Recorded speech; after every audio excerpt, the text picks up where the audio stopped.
is the Comprehensive Emergency Management Plan, and I'd like to introduce Deborah Needham. Thank you, Council President, members of Council. I'm really just here to introduce MJ Jorgensen, who is now MJ Thomas.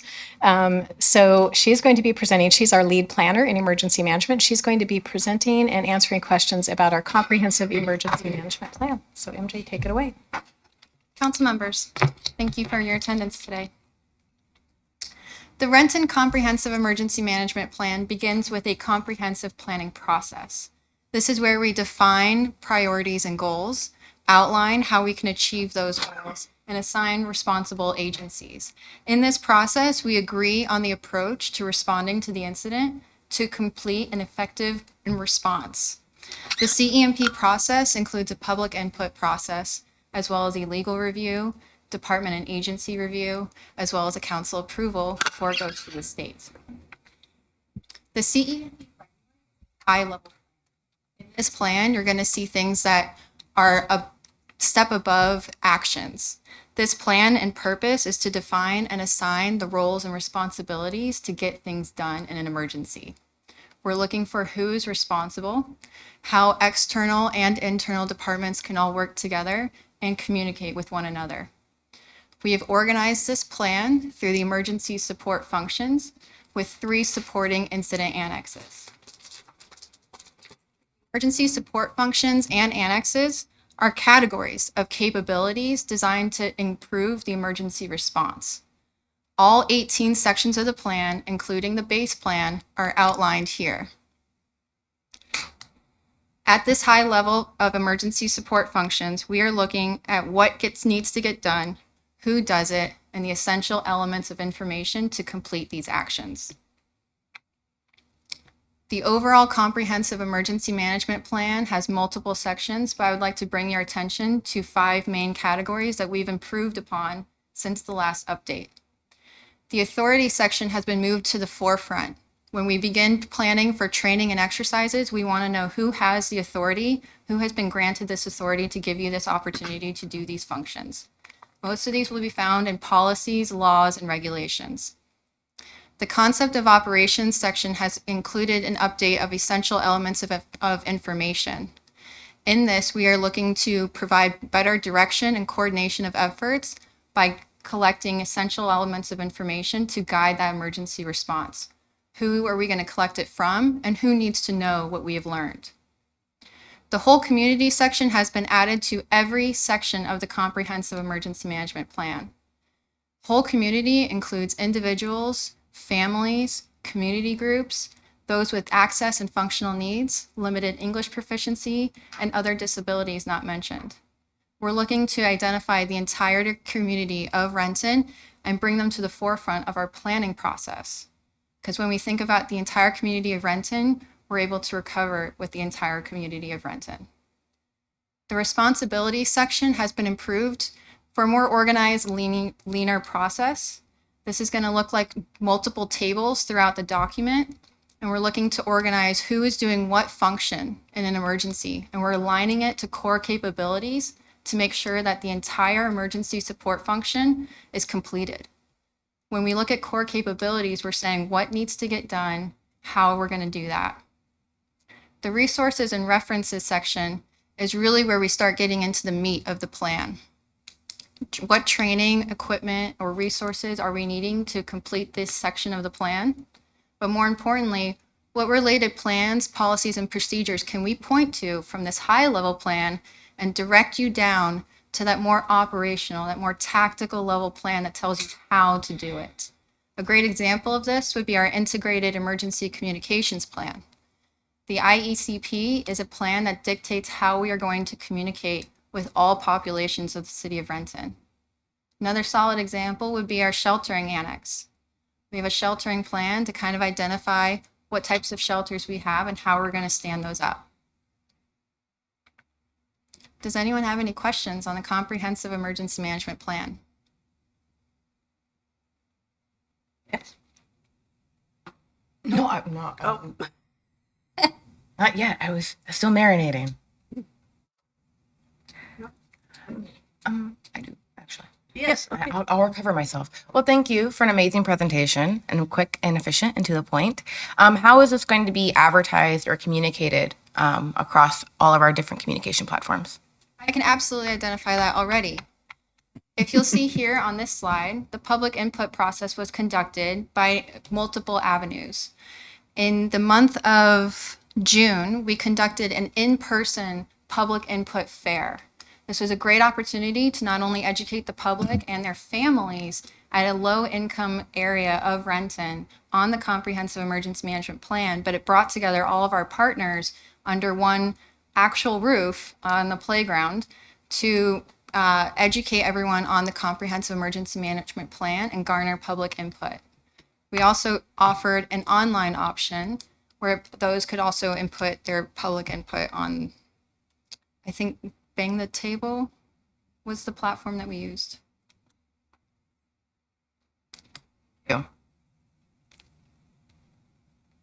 With those things you just mentioned, what was the participation and turnout? I mean, was it something more than you expected, less than you expected, about what you expected and that sort of thing? Hindsight, I think it was less than we expected. I think we could have easily improved our public input process by educating more of the public earlier on in the process to garner more feedback on the plan itself. And we did an excellent job of targeting the Mayor's Inclusion Task Force and committee groups here that are identified as well to get their public input already as well. I think overall, we would like to see more turnout in the future, and we're going to do what we can to educate earlier about the process that could be coming down the line to get more feedback in the future.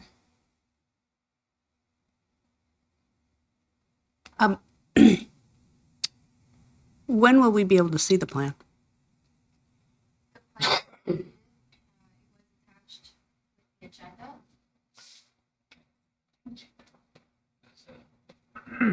When was it submitted? Do you remember?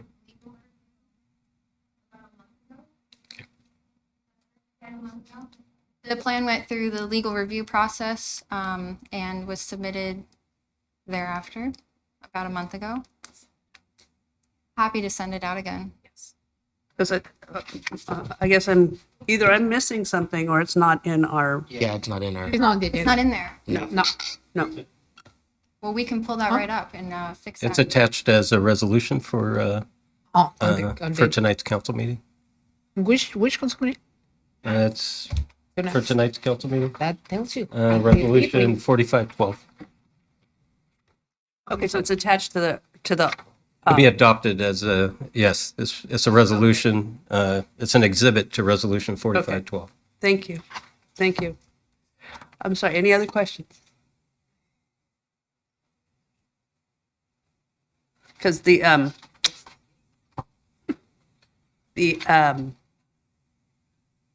committee of the whole report is recommending an adoption of the resolution, and I didn't see the resolution, so that's my bad. I'll own that one. Thank you. That's okay. That's okay. It's here. It's there. It's here. I just flew past it. So, okay. Are there any other questions or comments? Has anybody actually had a chance to read the plan? The whole thing? No. We're reading it right now? Okay. I'll be honest, the whole thing? No. No, I didn't. I will say I did know that it was attached as a resolution to the amendment, and I did briefly look it over, but I have not read it in depth. You can be rest assured that all city departments have read through this plan as well.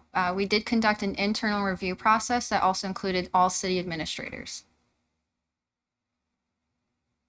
I'm sure, I know you did. Trust you. Thank you. I feel like I have a question. I haven't quite formed it yet. Well, okay, I'll say this much. I think about emergencies. I mean, the true emergency. And the first one I think about, maybe the most recent, was Lahaina. And then maybe you think of, I don't know, Katrina and that sort of thing. And as Mike Tyson says, everybody has a plan until they get hit in the mouth, right? And what comes to mind, I mean, sure, the plan is great and all that. How do you actually stop when the rubber hits the road?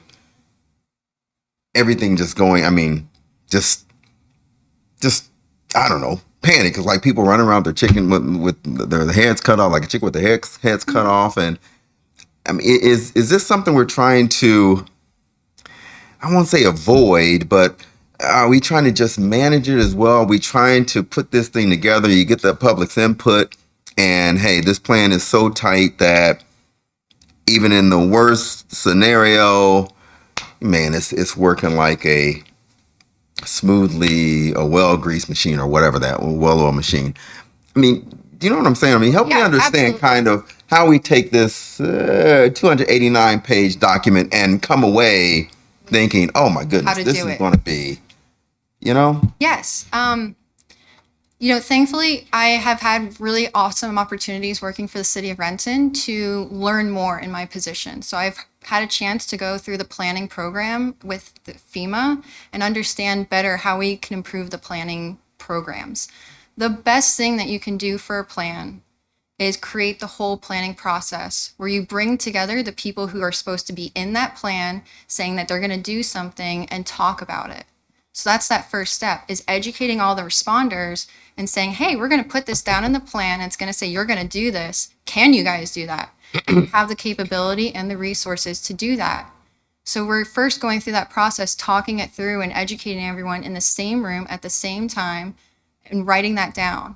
Then the next step that we're going to do is we're going to train everybody to what the plan says. And then we're going to validate what the plan says through an exercise. And the best part of an exercise is finding those gaps, those things that we can improve on.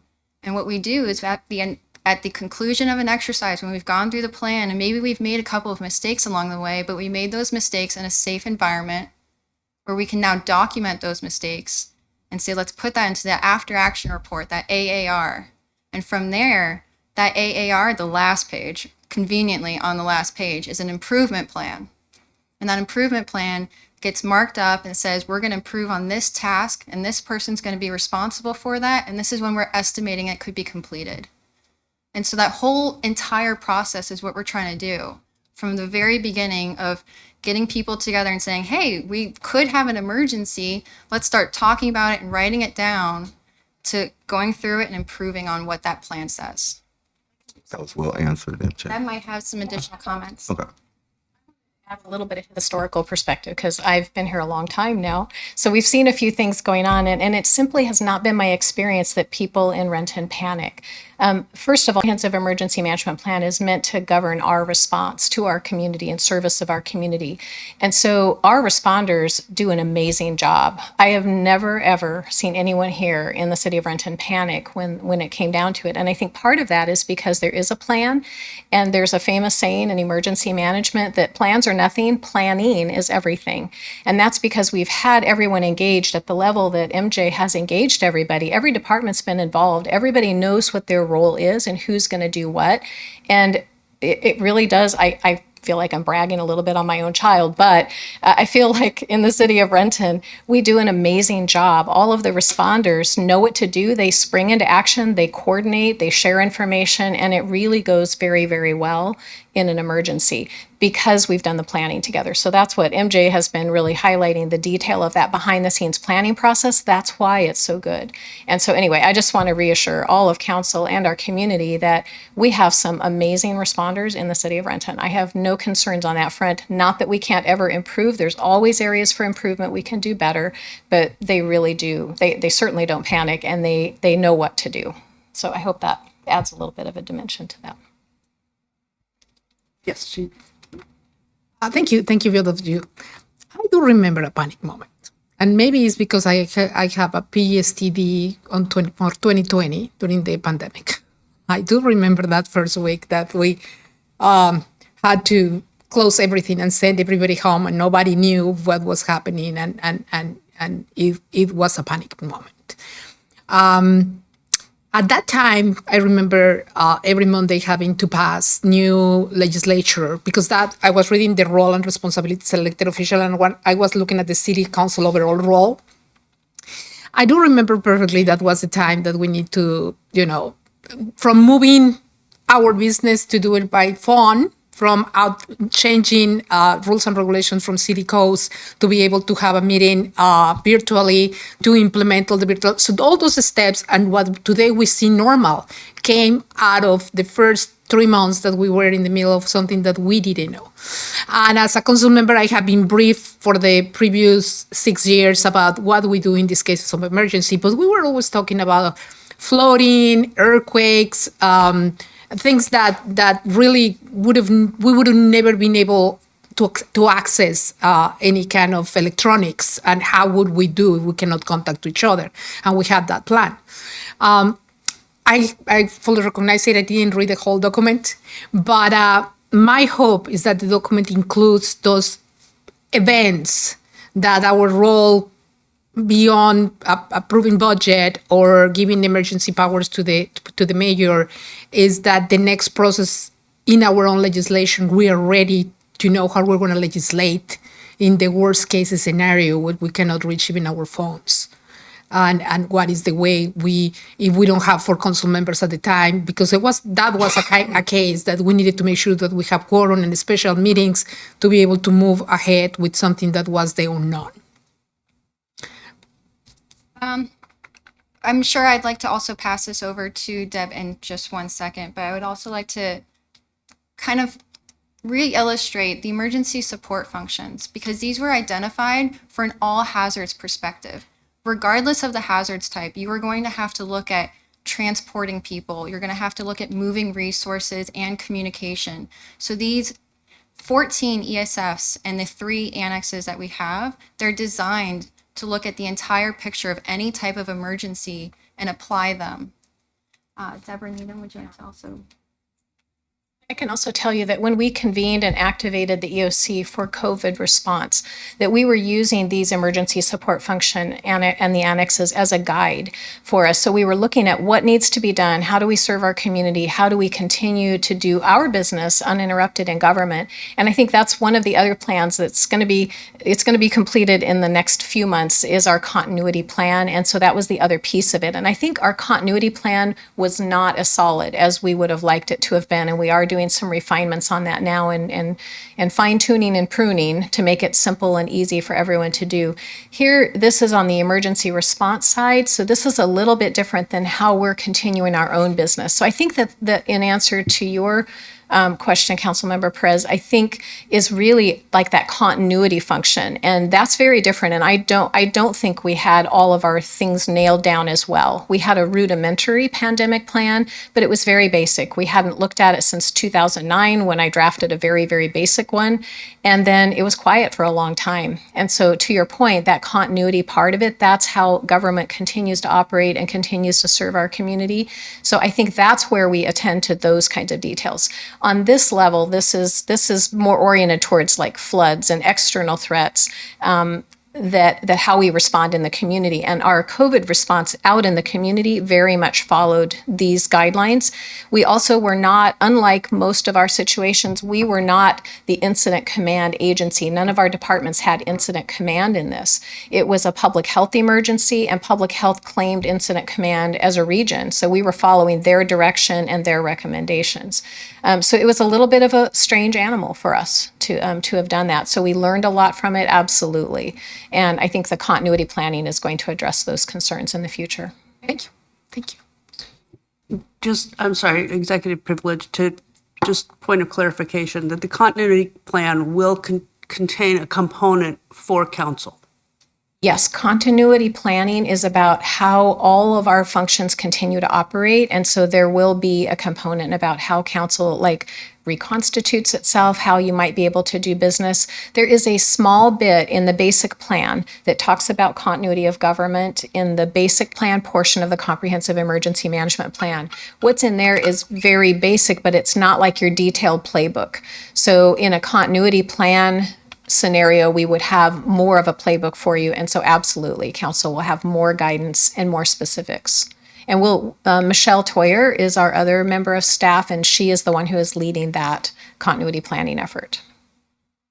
Thank you.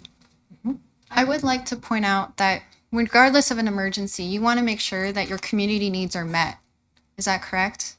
So if we have a flood or if we have a mass care incident, we're looking at, is there energy on? Is there power, electricity? Do we need to contact PSC? That's ESF 12 right there. Do we need to search for anyone that might be under a collapsed building? That's ESF 9. Has there been an oil spill? That's ESF 10.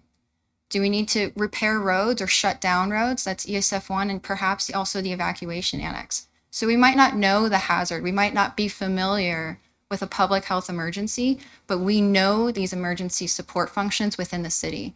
And we know who's identified to lead those. So we can come together and say, hey, I think we need to start putting something out here communication-wise. That's ESF 15, external affairs. So we can come together and say, I know my function in an emergency, and I think it needs to be in this emergency. And that's kind of how this plan is organized. I think it was very well done. So thank you again. I have a little bit of a personal investment because my fiance lived through Superstorm Sandy, and I've heard the horrific stories of what happened to that. And in comparison, I mean, no comparison actually, but I remember the windstorms of 2007 and us losing power for like, I think it was a week plus at that point. And so the question I come with is from the perspective of like the resident, because I can nerd out and skim through almost 300 pages, right? Because I may have the time and the investment and the capacity and all of that. The average Renton resident, as we are the fourth largest city in King County, will not. And so how are we educating the Renton residents on like a one pager or something like even more? I know this is super comprehensive, but how are we making it even more comprehensive or something even more user friendly for the average Joe who's like, oh, crap, it's about to go down. What am I gonna do now? Where are those efforts and avenues? Yeah, I believe great programs that Deb can speak to.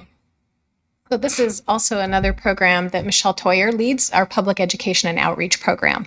And so the comprehensive emergency management plan is not really designed for the average resident to read and follow because it doesn't describe anything that they're supposed to do in it. It's really about how we organize our response. And so it's really meant to be, it's a publicly available document. When published and adopted, it'll be out there. But our expectation is that people don't have to worry about that. They need to know that these functions are being taken care of. But on a personal preparedness level, there is a lot they can do. And so we have Michelle, who has been working on doing public education and outreach. She's provided some bilingual presentations in Spanish. She's working with the rest of our community. She's in the process of organizing a community engagement group. That's one of her projects she wants to do in the future, to get volunteer speaker bureaus pulled together, which could include people who are bilingual to speak to some of our diverse language communities. So really the answer is, I think, reaching out to people about what they can do. The plan itself here does not describe anything that the general member of the public can do. And so our concern is less about making it approachable for the average resident, because it's not what they use. It's more about making sure our responders and our departments and council, everybody knows what we should be doing to serve them. I'm sure. Yes. So MJ, actually your first answer made me think of this question, and you may not have a specific answer, but I'm curious if anything came out of our wonderful trip out east, where we did the simulation and all that. Were there any discoveries made of maybe gaps or whatever that made its way into This specific plan? as far as, I mean, did you find anything to say, oh, well, from the exercise we realized that this needs to be tightened up, or we hadn't thought about this, or we need to modify this, or anything like that? And you don't have to give me a specific example, but overall, was that a part of the exercise to potentially have something come out to keep the comprehensive plan up to date, or poke any holes in it, or anything like that? The benefit of in the improvement or the drafting of the CEMP. So when we were out there, we were working with the people who were the leads in these responses. So rebuilding and reconnecting those relationships is 100% what emergency management does. So we brought together everyone in that room to practice what they were saying that they were going to do in these plans. So that was invaluable overall. And that does enhance our ability to plan for the future. Okay. And that's what you had said. You said, oh, we put together, we practice, and we figure out, hey, what's missing. So I was wondering if specifically from that practice, anything, glaring had come out or even, you know. Okay. Say glaring. I think plan follows it. The plan is very thorough. That's as you described it, very chunky. The plan's very thorough, and so really where we find more gaps is in people's understanding of the plan, people's ability to do the skills, or if they're confused about what their operational tactical things might be, and the plans that support it, the more detailed plans that support it underneath. So I can't speak for other departments, but I do know that we had a lot of awareness around communication, and there's been some work. We've done a Lean Six Sigma process analysis about how communication flows in the city internally, and then of course then how that filters through and is digested and then put into external messaging as a piece of that. So always, I think you will find in every single exercise or training, and anytime you look at a plan, there's always improvement that can be made on communication. And I think that was the one that popped for me the most, is the communication flow. But it's in the plan, but it's a question of, is everybody actually doing it? And that's where more training and exercise helps us hone our response to use the plan. Now that I think about it, I believe we actually submitted an after action report of the IEMC. So that is available to review as well. I'm not very familiar with the plan, but I can scan it and I have seen a couple of things and I really like what I'm seeing. I have been not fortunate, but unfortunate to be a survivor of a catastrophe, which was the earthquake in Mexico City in 1985. And one of the biggest problems that I remember at the time was that we couldn't tell our families, communicate our families that we were okay. Because in those days, we didn't have cell phones or social media or not even internet.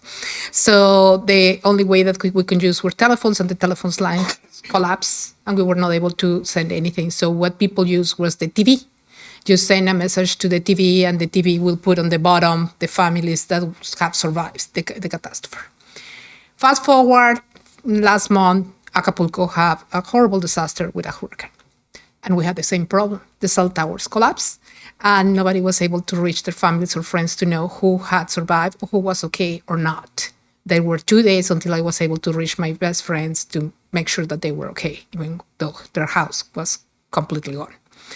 Do we have a plan for those things? Do we have a plan to make sure that our families will be able to tell their families that live outside of the city that they are okay? There are things in place, and I believe Deborah can answer that more thoroughly. So this is one I think we could use more improvement on, honestly. And so one of the plans that we do not have at a tactical level plan, because it's in previous years past, it's been a function coordinated by public health. But we believe that we need a family reunification plan, and that would include how people communicate, mechanisms, et cetera. Some of the steps that we've taken in the past, we recognized, and actually it was as a result of Superstorm Sandy, we recognized the lessons learned from that was that there were a lot of people who they could have communicated with their family members if their cell phones hadn't died. And so we worked out a plan with the Renton Community Center and the Senior Center to be able to have extra charging stations set up, and we actually placed, we've grant funded and placed those within the Renton Community Center. They have lockers with charging capacity so that when people need to come and just get their phone charged up, they could charge it, leave it, come back.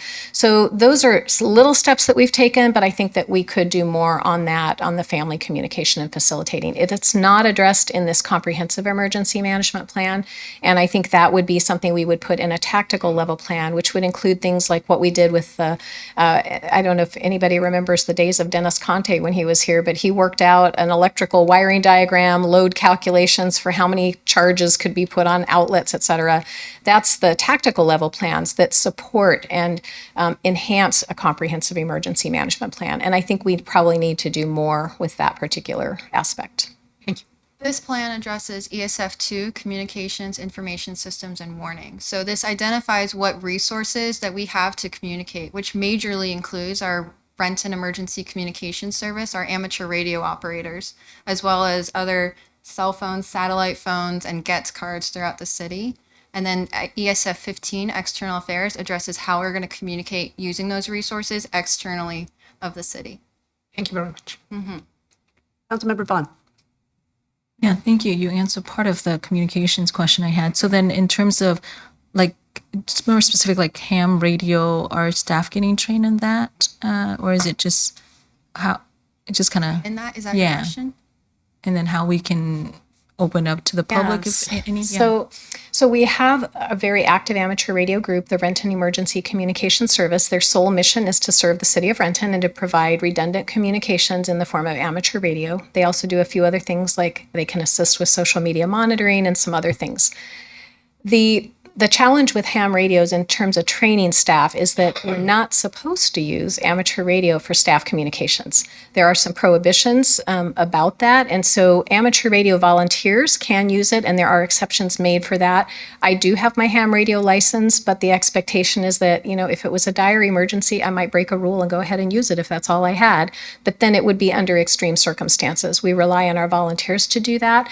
They offer a class periodically through the Renton Emergency Preparedness Academy. They just held one recently and graduated some more ham radio operators and added to their ranks. So we continue to encourage the public to take their ham radio license training and join the team and become part of an active amateur radio group. But it is not a training that we put a lot of staff through, since we're not really supposed to deploy them that way. FCC, we take it up with the FCC, but that's where that comes from. Yes, thank you. First, I just want to say like how thorough everything is, and great job in answering all these questions. It's almost like you were prepared for every possible scenario question you might get. Oh gosh, that sounds like a compliment.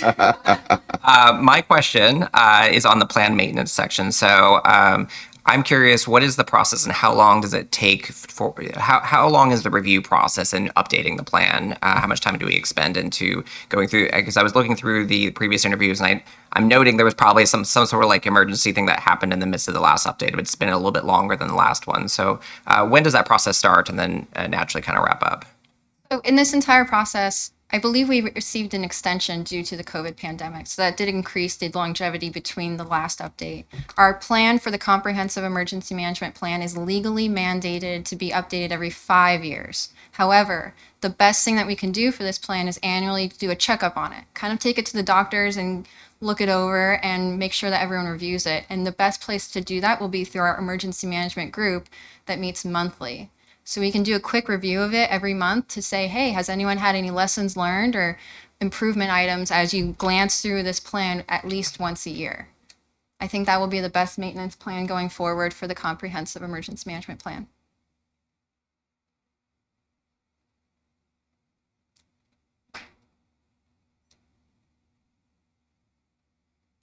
Else? Very, I was going to say, obviously some redundant planning went into this for your presentation because it was very extensive and well covered. And I thank you for that. And I appreciate the work that goes into this because this is a very critical and underappreciated part of governing and being a municipality and taking care of our people. So super, super well done. Thank you so much. Anything else? All right, we're adjourned. Thank you so much. Thank you. Thank you, MJ. And Deb. I will sign the report, Jason.